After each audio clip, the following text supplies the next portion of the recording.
met Noo though in 2000, I think in 10, when we were doing the fundraiser for one of the cyclones back here in the islands.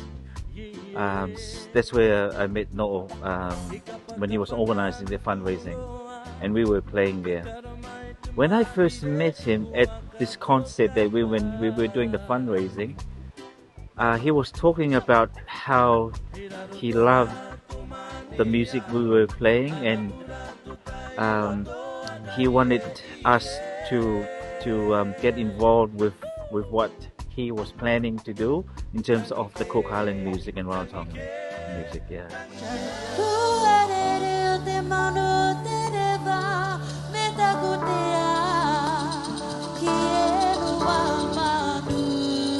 When Papa Noo asked us to sing or play that song, we needed to play the song in a way that we hope that the Cook Island people would love the way we did the rendition of that song into a reggae sort of a feel.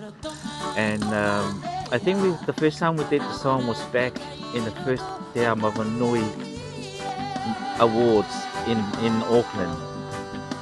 And when we played that song the way we did, and I think the Noo and the community, the Rarotongan community enjoyed that rendition of the song. Yeah.